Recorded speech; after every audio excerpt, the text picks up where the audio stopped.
Ada sebuah kisah Pak gini. Itu murid saya sendiri dulu. Jadi anak itu maghrib bilang sama saya, izin sama saya, Pak, saya mau ambil daun singkong sama lombok Di sekolah itu? Di daerah situ. Nah, kemudian saya bilang gini, Mas, ini maghrib, mending enggak usah aja. Lah nopo to Pak? Maghrib ora elok. Lah ternyata anak tuh masih ngeyel. Anak tuh ngeyel, adzan maghrib dia motel itu malamnya sakit atau bukan cuma sakit Pak. Assalamualaikum warahmatullahi wabarakatuh. Waalaikumsalam warahmatullahi wabarakatuh. Nah, kali ini saya bersama Pak Awan. Siap. Awan ya. Awan ngombe limun. Awan ngombe limun. Oke. Nah, ini Pak Awan adalah guru bahasa Jawa. Gimana Pak? Salam dulu. Sugeng enjang, sugeng siang, sugeng sonten, sugeng dalu. Oke, Pak Awan nih, kita ngobrol-ngobrol yang nggak penting nih Pak. Oke, siap. Ngobrol-ngobrol, ngomong. Yang pertama Pak, ini kenapa harus bahasa Jawa Pak? Jawa. Awalnya sebenarnya tidak terpikir dalam benak saya kok bisa masuk kuliah atau ambil jurusan bahasa Jawa. Nah, jadi bahasanya itu kepaksa terus karena dukungan dari orang juga ada, intinya ngalir aja. Tapi setelah masuk semester 1, 2, 3 sama belumnya. Berarti sama, saya juga seperti itu. Sama belumnya wis nganggoh-nganggoh ora ngerti apa kok ngomong basa krama ra iso, kok ndalang ra iso, kok nyanyi ra iso. Setelah masuk semester 5 ke atas baru memahami, oh ternyata sesungguhnya Jawa itu sebenarnya menyenangkan. Oke. Berarti kesenangan terkadang muncul karena kebiasaan Pak. Nah, itu bisa jadi karena Witing Trisno jalan Sokolino ketemu saben dino ra ono wong liya jemban songo. Tak kira Witing Trisno jalanan saka kepenak. Nah, itu.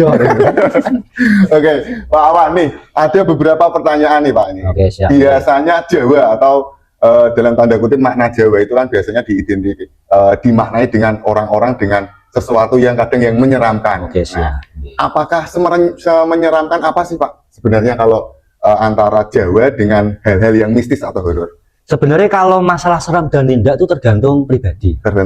Nah, misalnya Nun Sewu, saya melihat muka saya sendiri kadang juga seram. menyeramkan. Tapi ternyata begini, kalau dikaji setelah lebih mendalam, kalau terkait dengan Jawa sendiri, sebenarnya Jawa itu bukan sesuatu yang seram, akan tetapi kalau mengacu dari kisah-kisah terdahulu, itu memang itu sangat menyeramkan sekali. Karena pertama begini, zaman dulu ada sebuah utusan dari Timur Tengah itu namanya Pangeran Muhammad itu sebelum Wali Songo. Nah, beliau itu diutus sebagai utusan orang Islam untuk menetralisir hawa-hawa gaib di wilayah Jawa khususnya. Kemudian dia diberi nama Syekh Subakir. Nah, Syekh Subakir itu kalau petilasannya itu ada di daerah Magelang. Tepatnya di Gunung Tidar. Gunung Tidar gitu. Nah, setelah beberapa hal terjadi di situ, nek wong Jawa itu semedi. Nah, semedi nek wong Islam ya apa jenenge? Tirakat atau mungkin salat bengi dan lain sebagainya. Beliau mendapatkan petunjuk untuk menemui seseorang yang bernama Semar. Benar arti Semar? Ngertos. Apa siapa Bu? Sabdo Palon. Saya juga senang dengan bahasa Jawa, terutama dengan wayang. Jadi Semar itu sebenarnya dari bahasa kata esme samar-samar. Kemudian dari fisiknya dulu, kita bahas fisiknya bentar ya. Beliau itu tangannya mesti megah nih. Nah, sama yang satu di belakang. Oh, ternyata itu rak sembarangan, Bang. Jadi ada maknanya. Ada makna yang terselubung, makna yang tersirat, bukan tersurat. tersurat. Oke, maknanya apa Pak kira-kira? Kalau makna ke atas itu menunjukkan bahwa manunggaling kaulo Gusti. Bahwa manusia itu diciptakan di dunia itu duwe jenenge sang pangeran. Pangeran siapa? Sang pencipta, tunggal dari satu Pak. Satu. Nah, salah pun selanjutnya tangan nenek buri itu menandakan bahwasanya nek kowe ngekei wong dalam bentuk apapun itu jangan engkau pamerkan. Ini bahasa Islam ini riak, sombong, songong, kemudian dan lain sebagainya. Begitu sekilas. Terus ini Pak, berarti stigma itu melekat hingga sekarang bahwa Jawa itu dikenal dengan sesuatu yang menyeramkan gitu ya. Tapi di luar dari itu sebenarnya untuk belajar bahasa Jawa, apakah perlu melakukan hal-hal yang twing-twing dalam arti yang misterius gitu Pak. Perlu tidak? Jadi sebenarnya kalau dikaji lebih dalam lagi itu sebenarnya tidak perlu. Tidak perlu. Cuma memang ada beberapa hal yang mungkin kadang orang tuh penasaran. Apakah alam gaib itu benar-benar ada? Aku ora percaya, itu cuma mitos dan lain sebagainya. Tapi sebenarnya kalau memang terjadi dimanapun tempatnya, bukan di Jawa saja, hal-hal yang berhubungan dengan alam gaib itu pasti ada. Pasti ada. Cuma yang paling lebih menyeramkan memang di Jawa tadi, karena memang banyak sekali lelembut atau mungkin perewangan itu memang banyak digunakan. Contohnya menurut saya begini, di Jawa itu kan banyak sekali pesugihan. Pesugihan otomatis dia hubungannya dengan alam gaib. Nah, kalau dilihat secara kasat mata kan tidak mungkin. Tapi kalau kita melihat dengan ilmu-ilmu batiniah tadi, misalnya teman saya itu non sewu, misalnya dia tuh punya pesugihan apa, tiba-tiba saya melihat dengan batin saya, sirai menungso awake ulo, itu kan menyeramkan. Dan masih banyak lagi, ada dari kalangan hantu-hantu, ono sing gendruwo, kemudian pocongan, kemudian pocong ya maksudnya, dan masih banyak lagi. Lah kadang satu herannya begini, ning Jowo ono pocong, gendruwo, kuntilanak dan tapi kok ning luar ono. Nah, apakah itu identik dengan yang di Indonesia Pak? Nah itu sebenarnya kalau memang dikaji lebih dalam lagi, itu memang tak kira ono Pak.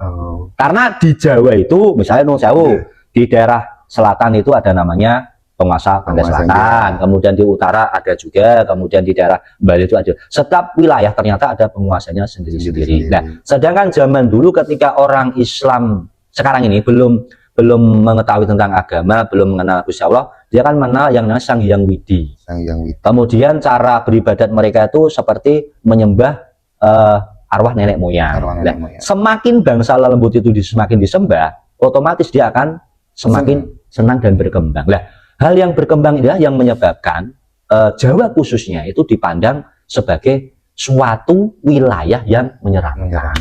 Kemudian ada lagi misalnya zaman-zaman dulu kerajaan-kerajaan, orang-orang raja dulu identik itu mesti dia itu juga berhubungan dengan alam gaib. Nah, hal-hal itulah yang menyebabkan sebagai pemicu tanah Jawa itu dianggap sebagai tanah yang angker di antara wilayah-wilayah yang lain begitu. Berarti kesimpulannya ini Pak, untuk belajar bahasa Jawa ataupun dalam arti kesenian Jawa itu tidak selalu harus berhubungan dengan mistis Pak. Tidak. Cuman karena riwayat latar belakangnya, historinya seperti itu, sehingga sampai saat sekarang Jawa masih dikatakan mistis dan lain sebagainya. Jadi kembali lagi tadi, mistis dan tidak, apakah kita harus ikut belajar itu tergantung pribadi kita. Misalnya untuk belajar nembang kita tidak harus nyembah-nyembah dulu, pakai apa itu namanya, makan kembang dulu, nggak perlu. Yang penting kita belajar dan sebagainya. Tapi gini Pak Nun Sewu, kalau kita memang mau belajar tentang ilmu-ilmu yang kasat mata tadi, otomatis memang kita harus masuk ke dalam itu ya Pak. Ke dalam itu. Ya contohnya seperti di bulan Suro, orang Jawa kan sangat terkenal sekali. Itu memang harus mau tidak mau karena ada paksaan dari hal tersebut. Tapi kalau dikaji tadi, ya tidak semua hal yang berhubungan Jawa itu mistis. Gitu. Jadi kembali ke pribadi masing-masing. Nah, itu sekelas berkaitan dengan pembelajaran bahasa Jawa ya Pak. Nah ini ada hal yang menarik yang mungkin juga ditanyakan sama anak-anak ini Pak.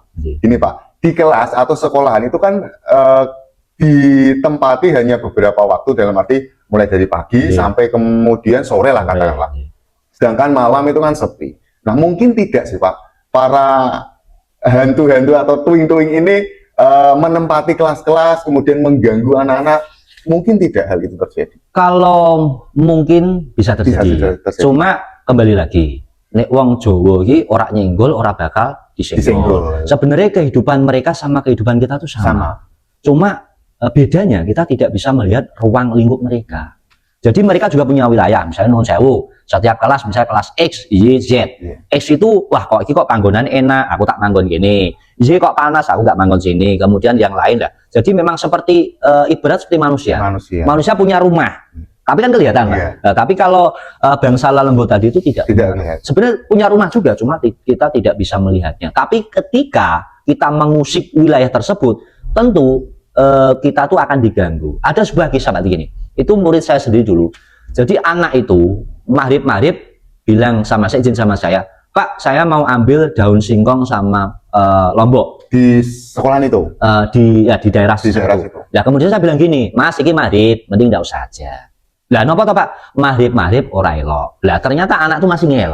Anak tuh ngeyel, adzan maghrib dia motel itu malamnya sakit atau bukan cuma sakit Pak. Terus kerasukan bangsa lembut.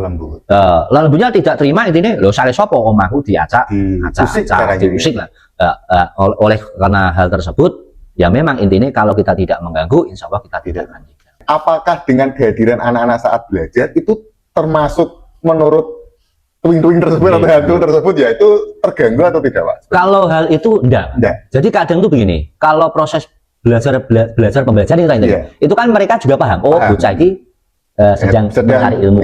Tapi kadang memang ada anak-anak yang nyeleleh, kemudian dia berkata kasar, kemudian dia tuh mungkin ngomong yang tidak pantas, kemudian dia bahasanya itu mungkin nyepelek kayak alah setan raduyan demi randunya. Hal-hal kayak gitu mungkin yang bisa mengusik mereka. Tapi kalau hal itu misalnya anak di situ melakukan hal yang positif, itu insya Allah tidak akan terjadi ya Pak ya. Termasuk juga mencoret-coret kemudian meludah sembarangan misalnya. Nah itu mungkin dari sosok makhluk tersebut yang tidak menyukai. Betul. Gitu ya. Akhirnya muncullah hal-hal yang tidak diinginkan. Tadi. Oke. Kemudian Pak ini kemarin kan beberapa waktu ada beberapa kelas yang dikatakan dari anak-anak, Pak ini menyeramkan, ini tidak, ini menyeramkan. Nah, apakah sosok seperti itu tuh bisa berpindah-pindah atau memang dia dominan di dalam ruangan tertentu? Kalau berpindah-pindah itu memang iya, Pak. Berarti tidak dikatakan bahwa, mohon maaf, misalnya kelas 7A misalnya, itu selalu dikatakan horor, tidak ya Pak ya? Sebenarnya tidak juga. Tidak juga. Berarti untuk yang menghuni tersebut juga bisa berpindah-pindah di ruangan yang lain gitu ya? Sesuai dengan keinginannya. Misalnya gini, saya punya rumah di blok A. Pengen jalan-jalan yang blok C, blok D, dan lain sebagainya. Sebenarnya hampir sama dengan manusia. Cuma, ada mungkin ketika mereka mengganggu tuh pasti ada faktor tadi. Mungkin begini, sebenarnya tempat tinggalnya si Twing-Twing tadi itu di X gitu ya. Lah dia jalan-jalan kan, lah di ruang Y, wah ono bocah sing rodok, ya segitu lah. Akhirnya mungkin dia tidak terima, kemudian menakut-nakuti di ruang tersebut, itu juga bisa terjadi. Berarti tidak selalu di kelas itu terus enggak ya Pak ya? Bisa aja di kelas lain. Yang penting kita sebagai manusia yang menghormati lah, tahu bahwa kita hidup di dunia ini tidak hanya sendiri, ada makhluk yang lain. Yang penting ketika pembelajaran dimulai ya kita seperti biasa berdoa. Jangan lupa berdoa. Kemudian mengakhiri juga berdoa dan berperilaku baik gitu ya Pak. Nah sekarang gini Pak, untuk ending nih kira-kira pesannya, kenapa sih kita harus mencintai Jawa, khususnya pembelajaran bahasa Jawa? Jadi Pak Wan, kalau saya sering menyampaikan kepada murid-murid bahwasanya Jawa itu gak perlu masalah materi itu tidak penting. Misalnya aksara Jawa, kemudian kudu nembang atau mungkin krama itu tidak sebenarnya. Tapi kembali lagi bahwasanya kajian yang lebih mendominan itu bahwasanya Jawa itu adalah kulturnya, budayanya. Budaya sing piye toh? Daerah Jawa itu lebih terkenal dengan budaya-budaya yang sopan, santun dan lain sebagainya. Misalnya ketemu orang itu harus menundukkan kepalanya, mungkin harus salam dan lain sebagainya. Kemudian kepada orang yang lebih tua kita tuh harus berlaku bagaimana, cara ngomong, cara melaku, cara bersikap, cara apapun yang ada aturannya. Nah, dan gini Pak, di setiap hal apapun juga yang terdapat di Jawa itu pasti ada pitutur luhurnya. Jadi misalnya tembang, ternyata tembang itu bukan sebatas waton mangap, waton muni. Nah, ternyata di dalamnya juga ada unsur-unsur pitutur luhur. Di dalam seni, misalnya seni kesenian Pak, karawita atau gamelan ya, setiap wujudnya itu ternyata juga punya pitutur Pak. Misalnya nun sewu contohnya satu aja, gong lah. Gong itu kenapa dibuat besar, kemudian dia sebagai penutup dan pembuka, itu ternyata begini Bapak. Gong itu berasal dari kata agung. Agung kalau ditarik mundur, keagungan itu hanya milik Allah. Nah, kemudian ada lagi misalnya salah satunya bonang. Bonang itu bukan sebatas memang untuk nutuknya atau angel, tapi ternyata juga berasal dari kata babon menang. Maksudnya apa? Maksudnya bahwasanya manusia itu yang menang atau yang berhasil dalam hidupnya itulah manusia yang mampu melawan hawa nafsunya. Babon menang. Berarti yang selalu menang adalah babon perempuan. Tapi selama ini yang selalu menang kan perempuan. Karena perempuan itu punya pasal. Pasalnya apa? Pasal 1. Apa itu? Perempuan tidak pernah salah. Nah, pasal 2 kembali lagi bahwasanya pasal 1 tadi. jadi salah gitu. Nah, mungkin cukup sampai di sini dulu Pak ya berkaitan dengan ngobrol-ngobrol kita. Mungkin next time kita lanjutkan. Mungkin anak-anak ingin berkomentar, kita membahas topik apa, silahkan boleh ditanyakan di kolom komentar. Terima kasih. Kita akhiri. Assalamualaikum warahmatullahi wabarakatuh. Sugeng.